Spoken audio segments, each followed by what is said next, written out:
ये यहूदियों का कुनबा जो यहाँ आकर नकली हिंदू बन चुका है, ये हमारे देश में जैसे कुलदीप यादव से हमला करवाया, अमित शाह नरेंद्र मोदी की तरह कई गुलामों की फौज खड़ी करके देश पर शासन कर रहा है। ये राकेश टिकैत पर 2 तारीख को हमला, 1 तारीख को ईवीएम चोरी करने का खेल, 2 तारीख को राकेश टिकैत पर हमला, 2 तारीख को नफरत फैलाने वाली प्रेस कॉन्फ्रेंस का होना, 3 तारीख को रोहतक में किसान आंदोलन पर हमला होना।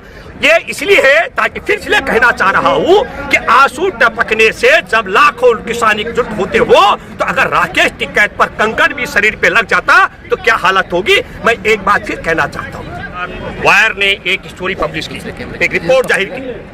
वो रिपोर्ट थी कि हमारे देश में जितने सरकारी संस्थानों को मोदी सरकार बेच रही है उन सभी संस्थानों में SC, ST और OBC को जो आरक्षण का अधिकार है वो सब छीन जाएगा। इसलिए पूरे देश के अंदर ये आबादी बहुत बड़ी संख्या में, करोड़ों करोड़ की संख्या में है। इस सब से ध्यान भटकाने के लिए क्या करें, अचानक में पहले असम के अंदर जो पोलिंग स्टेशन से ईवीएम लेके जा रही थी टीम, उससे ईवीएम निकाल करके और भाजपा के उम्मीदवार की गाड़ी में रखवाया जाता है बोलेरो में ताकि ध्यान उधर रहे। लेकिन ये भी तब तक कवायद कम पड़ रही थी।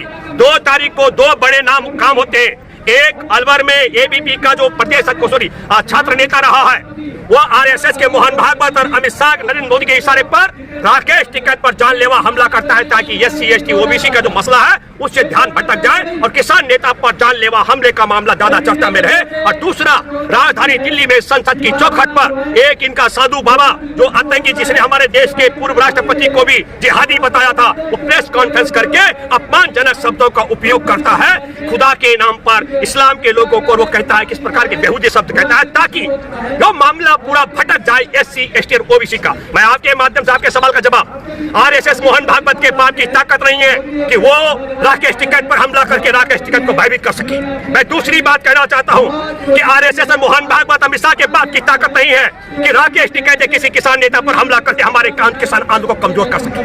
लेकिन ध्यान, जब किसान आंदोलन कमजोर भी नहीं हुआ, राकेश टिकैत भयभीत भी नहीं हुआ, ईवीएम की सील नहीं खुली और जो उनका बाबा वहां प्रेस क्लब में, आपको बताना चाहता हूं हमारे किसान नेता यदवीर जाते हैं, प्रेस कॉन्फ्रेंस करते हैं, हमने गुजरात में किसान पंचायत करनी है तो इनकी पुलिस गिरफ्तार कर लेती है और वो यहाँ नफरत फैलाता है संसद की चौखट पर और उसके बावजूद पुलिसकर्मी 2 दिन तक हाथ पे हाथ धरे बैठे रहते हैं। बहुत बड़े हो हल्ला के बाद उसके खिलाफ एफआईआर दर्ज करते हैं। मैं फिर आपके माध्यम से कहना चाहता हूँ, हमने पहले भी कहा था, आपने देखा राकेश टिकैत 28 जनवरी को यहाँ पर सिर्फ आंसू टपके थे राकेश टिकैत के। मैं जब यहाँ आया तो वायर के पत्रकार ने मुझे पूछा कितने लोगों की संख्या यहाँ आई है। मैंने दावा किया था हरियाणा से 40,000 लोगों की, तो समझो उत्तर प्रदेश से कितने लोग आए होंगे, आप कल्पना कीजिए। हमने कहा, और मैंने कोई बनावटी बात नहीं की, पहली बार भारत में रात को 12 बजे और सुबह 6 बजे पंचायतें हुई हरियाणा के अंदर। मैं इसलिए कहना चाह रहा हूँ कि आंसू टपकने से जब लाखों किसान एकजुट होते हो तो अगर राकेश टिकैत पर कंकड़ भी शरीर पे लग जाता तो क्या हालत होगी। मैं एक बात फिर कहना चाहता हूँ, न ये राकेश टिकैत या किसी किसान नेता को भयभीत कर सकते हैं, न हमारे आंदोलन को खत्म कर सकते हैं।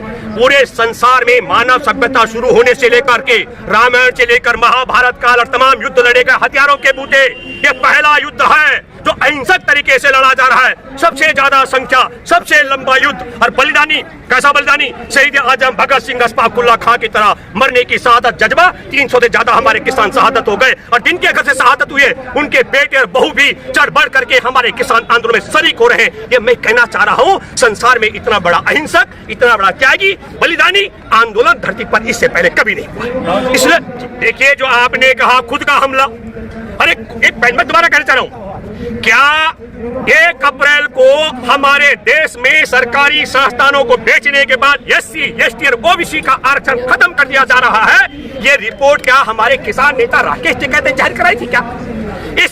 इस रिपोर्ट से किसको नुकसान होने वाला है? हमारे किसान आंदोलन को नुकसान होने वाला नहीं है। इस रिपोर्ट से नुकसान होने वाला है देश विक्रेता RSS की सरकार को, उनकी पार्टी को। चुनाव में पश्चिम बंगाल में, असम में, पुडुचेरी में, तमिलनाडु में और केरल में हमारे तो पहले किसान आंदोलन, जो मैं कहता हूँ अन्न खाने और अन्न उगाने वाले एकजुट तो थे, अभी तो SC, ST और OBC का भी जो इन्होंने आरक्षण का अधिकार छीन लिया वो एकजुट हो चुके हैं। उस सब से ध्यान भटकाने का षड्यंत्र था। मैं प्यारे देशवासियों, आप सबों से अपील करता हूँ, अभी भी बेटी बाप के घर है, मान जाओ, जान जाओ। ये यहूदियों का कुनबा जो यहाँ आकर नकली हिंदू बन चुका है, ये हमारे देश में जैसे कुलदीप यादव से हमला करवाया, अमित शाह नरेंद्र मोदी की तरह कई गुलामों की फौज खड़ी करके ये देश पर शासन कर रहा है और देश का एक एक संस्थान बिकवा रहा है और देश के किसानों के खेत खलियान छिड़वा रहा है, इसके खिलाफ एकजुट हो जाओ। हमारा देश में आपको बताना चाहता हूं, ये हमला आरएसएस के लोगों ने इसलिए करवाया था ताकि 1 तारीख को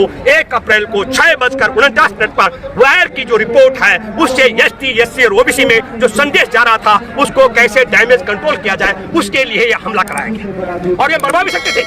हमला सिर्फ ऐसा नहीं, ये ऊपर वाले की दुआ है कि राकेश टिकैत की जान बच गई, ये जान से भी मरवा सकते थे। आपको बता रहा हूं। मैं दूसरा कहना चाहता हूं, जो यतीतानंद ज्ञानंद इनका जिसने प्रेस कॉन्फ्रेंस की है उसके बाप की ताकत नहीं है कि वो खुदा की इबादत करने वालों की संख्या कम कर सके, उनकी आस्था को कम कर सके या कुछ और, आप समझ रहे हैं। लेकिन ये क्रोनोलॉजी का हिस्सा था, जानबूझ करके इतने बड़े तबके का जो अभी पिछले 7 दशक से एससी, एसटी और मंडल कमीशन की सिफारिश के बाद जो 27% आरक्षण उसको छीनने का षड्यंत्र था, उसे ध्यान भटकाने का क्रोनोलॉजी का एक हिस्सा है। मतलब कह सकते हैं कि सरकार ने प्री प्लान किया था इसको। सरकार का योग देखिए, हमारा आप समझ लीजिएगा। एक दिन अमित शाह से पूछा गया, अमित शाह तुम क्या करते हो? उसने कहा 24 घंटे हम चुनाव मूड में रहते हैं, वो सब काम चुनाव को देख के करते हैं।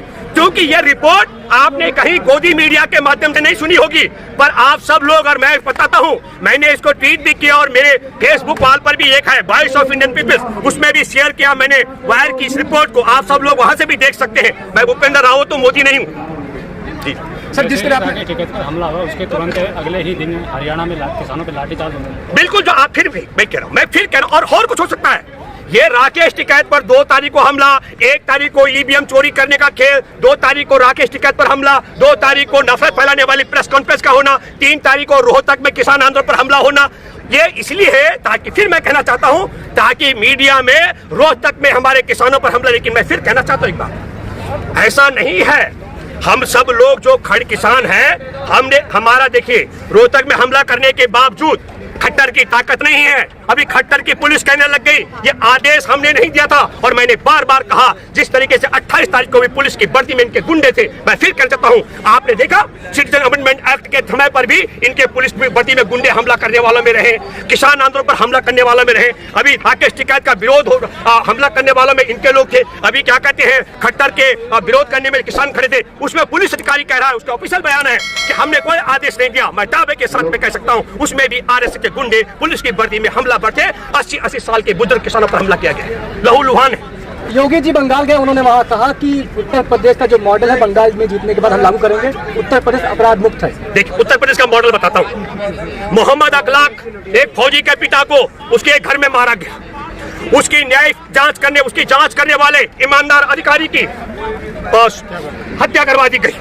उत्तर प्रदेश का मॉडल है राम मंदिर के निर्माण की अगुवाई करने वाले संत चिन्मयानंद, 1400 करोड़ रुपए इकट्ठा हुआ था, उसकी नंगी सीढ़ियां बाजार में घूम रही हैं। जैसे ही पीड़िता ने बलात्कार का मुकदमा दर्ज कराया, पीड़िता को ही जेल में भिजवा दिया और फिर उसको छुड़ा दिया गया। आप समझो, पहले अखलाक के पिता के हत्यारों को गिरफ्तार कराने वाले इंस्पेक्टर सुबोध को मरवाया गया, संत चिन्मयानंद बलात्कारी को बचाने के लिए पीड़िता को फंसाया गया।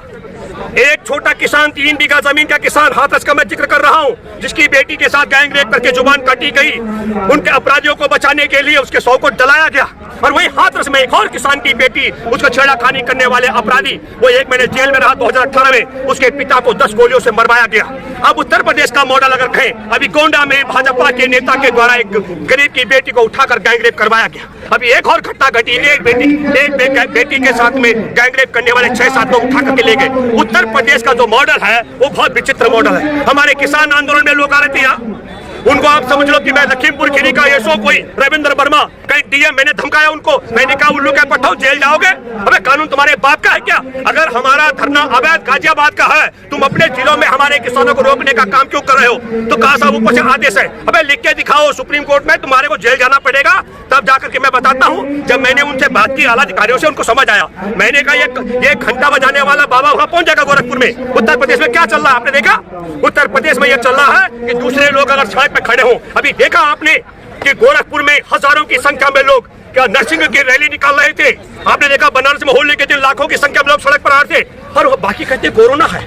तो उत्तर प्रदेश का जो मॉडल है ये फेल है हमारे उत्तर प्रदेश का किसान। जिस दिन अपने फसल बोता है, अंकुर आने से लेकर फसल को ठिकाने मंडी तक पहुंचाने के दिन तक खेत में चौकीदारी करता है, वहां की बेटियां सुरक्षित नहीं है, इनके संत बलात्कार करते हैं, ईमानदार पुलिस इंस्पेक्टर मारे जाते हैं, इनका मॉडल वहां चलने वाला नहीं। मैं एक बात बताऊं, पश्चिम बंगाल आजादी की जंग से लेकर तक कभी भी सांप्रदायिक शक्ति के साथ नहीं रहा है, ये बात मान करके चलिए। और पढ़ा लिखा तबका है। अरे केरल का एक विधायक है भाजपा का, उसने कहा भाजपा आरएसएस की चाल यहाँ कभी नहीं चलेगी। उसे पूछा पत्रकारों ने क्यों, कहा कि यहाँ 90% लोग पढ़े लिखे हैं, ये जानते हैं, ये तुम्हारी हर बात का सवाल जवाब करते हैं, यहाँ कभी भाजपा नहीं पनप सकते, आरएसएस नहीं पनप सकता। पश्चिम बंगाल का मैं दावा करता हूँ, जिस जमाने में 1.5 रुपए का अखबार था, ऐसे लेकर के चलता हुआ गरीब आदमी फटी हुई चप्पल पहनता था। गरीब हो सकता है लेकिन राजनीतिक जागरूक है, मैं दावे के साथ में कह सकता हूँ। पश्चिम बंगाल में इनका सुपड़ा साफ हो रहा है और असम में भी आप जानकर हैरान होंगे, असम में इनकी सरकार जा रही है, विदा हो रही है तय।